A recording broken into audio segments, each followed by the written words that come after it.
Residential university. ఇది కేవలం university కాదు, మీ సక్సెస్ స్టోరీకి చిరునామా.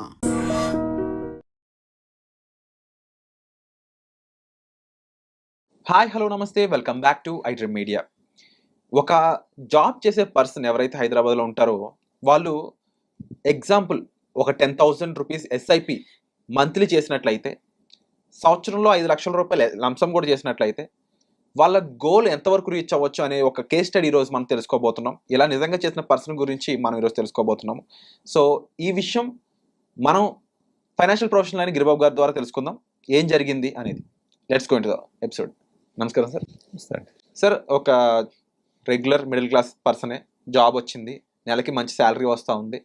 అతను ఒక గోల్ పెట్టుకున్నాడు, నా దగ్గర ఒక 20 yearsలో నేను ఈఎంఐ కట్టుకుంటూ ఇల్లు వద్దు, నాకు 20 yearsలో నేను ఆ ఇల్లు డైరెక్ట్ కొనేసుకోవాలి. అది 2 కోట్లు ఉన్నా 3 కోట్లు ఉన్నా సరే నేనైతే కొనేసుకోవాలి.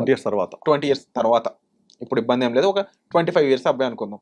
20 years తర్వాత ఎలాగైనా 30 years ఈఎంఐ పెట్టుకోవడం కంటే కూడా నేను రెంట్గా ఉంటాను, కానీ నేను ఇల్లు కొనుక్కోవాలి, కారు ఉండాలి, ఇలా ప్లాన్ చేసుకున్నాడు. దానికి ఒక 2 crores 2 to 3 crores అవుతుంది.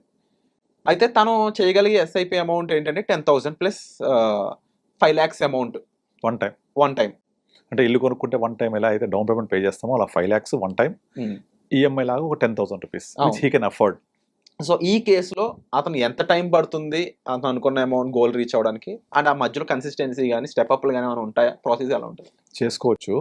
ఇప్పుడు నార్మల్గా ఒక చిన్న ఎంప్లాయీ 10,000 శాలరీ అంటే 10,000 సేవ్ చేయగలుగుతున్నారు అంటే అతని శాలరీ మాక్సిమం ఒక 35,000-40,000 నుంచి ఉండదు. ఇలాంటి వాళ్ళకు ఈఎంఐ కట్టాలంటే చాలా ఇబ్బంది అయిపోతుంది, because it's commitment for 20 years. రెండోది మీరు 25 years అన్నారు. సో 25 years అబ్బాయికి ఒక 40,000 కనుక శాలరీ వస్తే అందులో 10,000 ఎస్ఐపీస్ 25% అయిపోయింది. తర్వాత అతనికి పెళ్ళైన తర్వాత ఖర్చులు పెరుగుతాయి. సో అది అఫోర్డబుల్గా ఉండదు. సో వాళ్ళకి లైఫ్ అంతా ఈఎంఐ కడుతున్నాను ఫీలింగ్ ఉంటుంది. ఫస్ట్ ఆఫ్ ఆల్ 10,000తో రాదు కనుక అలా ఇబ్బంది పడుతూ ఉండే బదులు ఒక చిన్న ఏదో ఇంట్లో ఉండి రెంట్ కట్టుకోగలిగే కెపాసిటీ ఉండి రెంట్ కట్టుకుంటే 10,000 రూపీస్ అనేది బర్డన్ లేకుండా ఎస్ఐపి లాగా చేసుకుంటూ వెళ్తూ 10,000 for 20 years. At the same time 5 lakhs one time ఎలాగైతే మనం పే చేస్తామో డౌన్ పేమెంట్, అలాగే ఒక 5 lakhs వన్ టైం చేసేస్తే ఎగ్జాక్ట్లీ 20 years తర్వాత మోర్ దెన్ 2 crores ఉంటుంది. ఈజీగా 2 crores ఎబో ఉంటుంది. కానీ ఇక్కడ క్వశ్చన్ వస్తుంది, వెంటనే మన కామెంట్స్ పెట్టేస్తారు, మరి ఇప్పుడు ఫ్లాట్ వాల్యూ ఎంత ఉంది? మినిమం ఒక 1 crore లేకపోతే లేదు అసలు. బట్ 20 years తర్వాత దీని ఫ్లాట్ వాల్యూ ఎంత అయింది? 2 crores అవుతే 2 crores తర్వాత ఆ 2 crores ఫ్లాట్ వస్తుందా? 2 crores పెట్టి ఇప్పుడు ఇవ్వాలి 1 crore పెడితే ఫ్లాట్ రావడం కష్టంగా ఉంది కదా. 20 years తర్వాత ఎంత పెరిగిపోతాయి అవి? ఓ 10-15 కోట్లు అయిపోదా?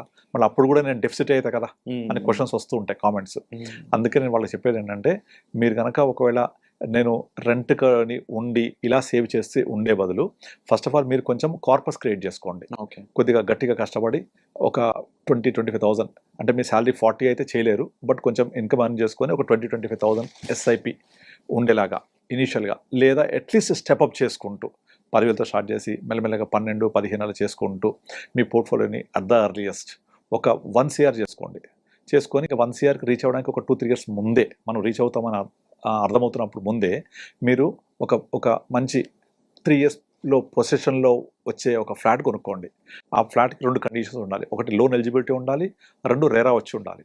సో మీరు రెరా వచ్చి ఉండి అట్ ద సేమ్ టైం మీకు కనుక లోన్ ఎలిజిబిలిటీ ఉంటే you will be on safe side. RERA వచ్చింది అంటే ప్రాపర్టీ ఇస్ జెన్యూన్, లోన్ ఇచ్చే ఎలిజిబిలిటీ ఆ ప్రాపర్టీకి ఉంది అంటే then also genuine property. So ఆ ప్రాపర్టీ తీసేసుకొని ఆ 3 years పాటు మీ సిప్ని ఇంక్రీజ్ చేసుకుంటూ only interest disbursed by the bank, అంటే లోన్ డిస్బర్స్ చేస్తూ ఉంటుంది వాళ్ళు కన్స్ట్రక్షన్ చేసిన ప్రకారంగా. అలా 3 years 4 years తర్వాత పొజిషన్ అయితే వస్తుందో ముందు నుంచే మనం లోన్ తెలిపోతే కొంచెం ఇంట్రెస్ట్ కడుతూ ఉంటాం. 4 years అయిపోయిన తర్వాత మనము ఈఎంఐ స్టార్ట్ అవుతుంది. ఫుల్ ఈఎంఐ స్టార్ట్ అయినప్పుడు మన శాలరీ ఎంత ఉన్నా సరే మన దగ్గర కార్పస్ జనరేట్ అయింది కదా, దీని నుంచి సిస్టమేటిక్ విత్డ్రాల్ ద్వారా అవ్వచ్చు, డివిడెండ్ ద్వారా అవ్వచ్చు, కొంత మనీ తీసుకుంటూ ఈఎంఐ కడుతూ వెళ్తే బర్డన్ ఉండదు, మనం ఫీల్ అవ్వక్కర్లేదు. నేను ఒక జాబ్ పోతే ఎట్లా, చాలామంది ఫీలింగ్ ఏంటంటే జాబ్ పోతే ఎట్లా, కమిట్మెంట్ లేకుంటే నేను ఎట్లా ఫుల్ఫిల్ అవ్వాలి ఇది అనే ఒక పెద్ద క్వశ్చన్ మార్క్ ఉంటుంది. అలా ప్రాబ్లం లేకుండా ఒక ప్యారలల్ కార్పస్ జనరేట్ చేయండి ఫస్ట్. అలానే 20 years పట్టొద్దు దీనికి. 20 ఇయర్స్ తర్వాత చేస్తే ఏమైందంటే మీ యొక్క ఇల్లు కొనాలనుకున్నది వాల్యూ విపరీతంగా పెరిగిపోయి ఉంటుంది, అప్పటికి అఫోర్డబుల్ కాదు. ఎప్పుడైనా ఫ్లాట్ వాల్యూస్ 2 రకాలు పెరుగుతాయి.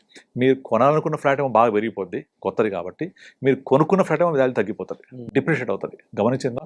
ఇప్పుడు నేను ఏదైతే ప్లాన్ చేసి 5 ఇయర్స్ 10 ఇయర్స్ కొనుక్కుంటా అంటే డెఫినెట్లీ ఫ్లాట్ వాల్యూ పెరుగుద్ది, because it is brand new కాబట్టి. బ్రాండ్ న్యూ కన్స్ట్రక్షన్ కాస్ట్ ఇవన్నీ ఇన్వాల్వ్ అయి ఉంటే ఎక్కువ ఉంటుంది. నేను కొనుక్కున్నది డిప్రిషియేట్ అవుతుంది కనుక మనం కొనబోతున్నది డెఫినెట్లీ అప్రిషియేట్ అవుతుంది కాబట్టి నేను 20 ఇయర్స్ తర్వాత down the line is very very long term, అంతవరకు వెయిట్ చేయొద్దు.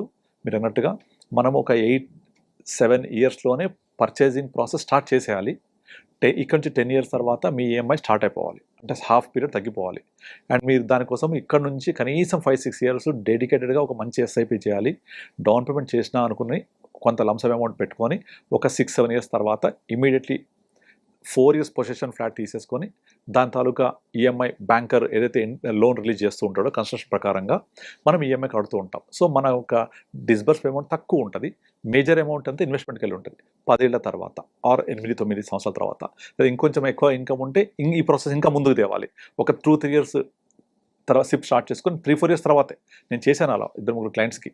వాళ్ళకి ఆల్రెడీ స్టార్ట్ అయిన 2 ఇయర్స్కే వాళ్ళకి నచ్చిన ప్లేస్లో రెరా అప్రూవల్ ఉన్నది, బ్యాంక్ ఎలిజిబిలిటీ ఉన్నది, మీరు వెళ్ళిపోయి 4 ఇయర్స్ పొజిషన్ టైం చూసుకొని తీసేసుకోండి. దాని తాలూకా ఈఎంఐ బ్యాంక్ రిలీజ్ చేసిన ప్రకారం కడుతూ ఉంటారు. మీరు only interest on disburse amount కట్టండి. ఇప్పుడు డౌన్ ఉంది కాబట్టి రియల్ ఎస్టేట్ బాగా కొంతమంది వెంచర్స్ ఏం చేస్తున్నారంటే వాళ్ళే ఇంట్రెస్ట్ కూడా పే చేస్తున్నారు, చాలా స్కీమ్స్ కూడా పెడుతున్నారు. సో అట్లా ఉంటే అది కూడా లక్కీ మనకు. లేకపోతే కూడా చిన్న ఈఎంఐ ఉంటుంది కాబట్టి ఈఎంఐ అనకూడదు, interest on disburse amount pay చేస్తూ పొజిషన్ టైం వరకల్లా మీ దగ్గర కార్పస్ జనరేట్ అవ్వాలి. For this position unit have at least 6-7 years from now onwards.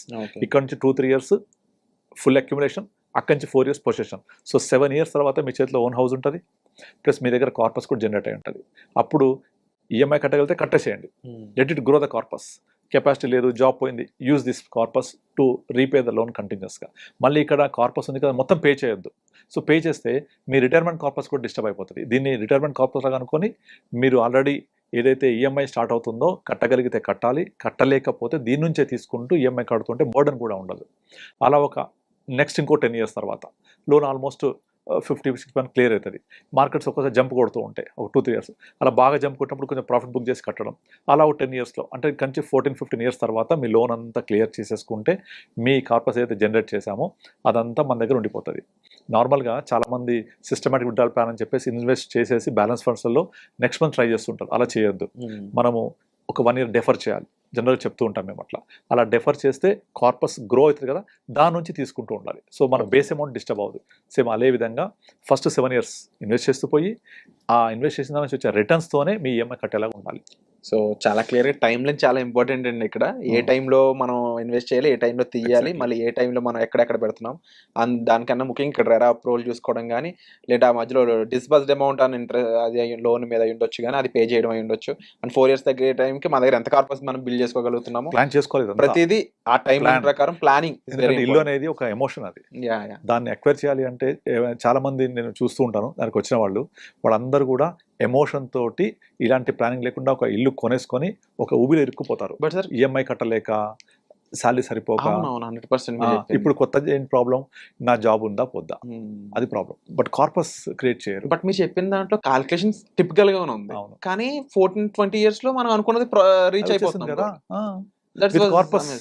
Corpus ఉంటూ రిటైర్ అయిన తర్వాత ఇదే కార్పస్ పెరిగి మీ పెన్షన్లో కూడా పనిచేస్తుంది. చూసారా, మొదటి 7 ఇయర్స్లో చేసిన ఏదైతే ఒక చెట్టు విత్తనం అనుకోండి, అది పెరిగి పెద్దదై మీ ఇంటికి ఈఎంఐ ఇస్తుంది, రిటైర్ అయ్యాక మీకు మంత్లీ ఇన్కమ్ కూడా ఇస్తుంది. Wonderful sir. అండ్ నిజంగా ఇక్కడ మేజర్గా సీనియర్ ప్రొఫెషనల్స్తో ఉన్న ఒక బెనిఫిట్ ఏంటంటే they saw lot of market rises and ups and downs అనమాట. దానివల్ల ఏ టైంలో ఏం జరుగుతుందని ఒక ప్రెడిక్షన్ అయి ఉండొచ్చు, లేకపోతే మార్కెట్లో అది ఫాల్ అయినా సరే పానిక్ అవ్వకుండా ఆ టైంలో మనం ఏం చేస్తే మనం కాస్త గ్రీన్లో మనం ఉంటాం, మార్కెట్ కాదు మనం గ్రీన్లో ఉంటాం అనేది అయ్యి ఉండొచ్చు. ఇవన్నీ అంచనాలు చాలా చాలా ఇంపార్టెంట్. ఇప్పుడు సార్ చెప్పిన విషయంలో కూడా ఈ కేస్ స్టడీలో ముఖ్యంగా చూసుకున్నట్లయితే అతను end of the day goal ఏంటంటే ఒక ఇల్లు ఒక కార్ అనుకున్నట్లయితే అది రీచ్ అవ్వడానికి సార్ చెప్పిన విధంగా ఆ calculation part is very important. ఏ టైంలో ఏం చేయాలి, కార్పస్ ఆ 4 ఇయర్స్ ఎంత వరకు మనం బిల్ చేసుకోగలం, తర్వాత లోన్ తీసుకునే విధానం అయి ఉండొచ్చు, అది కట్టే విధానం అయి ఉండొచ్చు, ఆ టైంకి మనం ఇన్వెస్ట్మెంట్ కూడా పాడవకుండా జాగ్రత్తగా చేసుకునే విధానం అయి ఉండొచ్చు, with your salary along with your salary. So ఇది జరగాలి అంటే విత్ ప్రొఫెషనల్స్ మనకి ఈజీ ఉంటుంది, స్కోప్ అనేది ఉంటుంది. ఎందుకంటే ఈ ప్రాసెస్ ఏవైతే ఉన్నాయో ఇవి యాక్చువల్గా ప్రూవెన్ థీరీస్ ఇవన్నీ కూడా. ఆల్రెడీ దీని మీద కేస్ స్టడీస్ ఆల్రెడీ వర్కౌట్ అయ్యి నిజంగా అలా సక్సెస్ఫుల్గా కొనుక్కున్న వాళ్ళు ఉన్నారు అని చెప్పేసి, కేస్ స్టడీస్ ఉన్నాయని చెప్పేసి మనకి ప్రొఫెషనల్స్ చెప్తా ఉన్నారు. అండ్ డెఫినెట్లీ ఇలాంటి గ్రేట్ థింగ్స్ మనం నిజంగా అచీవ్ చేయగలము. ఓన్లీ థింగ్ ఆ పేషెన్స్, ఆ కన్సిస్టెన్సీ అనేది వెరీ వెరీ ఇంపార్టెంట్ ఇన్వెస్ట్మెంట్ సంబంధించి. అండ్ ఇలాంటి ఇన్వెస్ట్మెంట్స్ చేయాలనుకున్నప్పుడు guidance is much more important. ఇక ఈ ఎపిసోడ్ ఎలా అనిపించిందో తప్పకుండా కామెంట్ సెక్షన్లో మెన్షన్ చేయండి. మీకు ఇలాంటి ఒక ప్లాన్ ఉందా, ఒక 20 yearsలో ఒక సెటన్ ప్లేస్కి రీచ్ అవ్వాలనుకున్నట్లయితే ఈ ఫైనాన్షియల్ ప్లానింగ్ చేసుకోవడం మాత్రం మర్చిపోవద్దు. అండ్ ఈ ఎపిసోడ్ ఎలా అనిపించిందో తప్పకుండా కామెంట్ సెక్షన్లో మెన్షన్ చేయండి. Thank you so much for this. Thank you అండి. And for more videos, Please subscribe to iDream. Please subscribe to iDream. Please subscribe iDream. And please subscribe to iDream. For more videos, subscribe to iDream. please like, share and subscribe to the channel. Congratulations, iDream. Subscribe to iDream. Subscribe to iDream. So subscribe to iDream Media. iDream ki iDream team andarki huge congratulations. Please subscribe iDream Media. Please subscribe to iDream. Subscribe iDream. Please subscribe to iDream. iDream అంటే నా కళల channel subscribe చేసుకున్న నోరు తిరుగుతలేదు, మీరైతే గంట గుర్తు కొట్టండి. For more such videos, please subscribe to iDream. Subscribe to iDream. Please subscribe to iDream. Please subscribe iDream Media. Please do subscribe to iDream. Please subscribe to iDream Media. For best entertainment and information, please subscribe iDream. And don't forget to subscribe to iDream.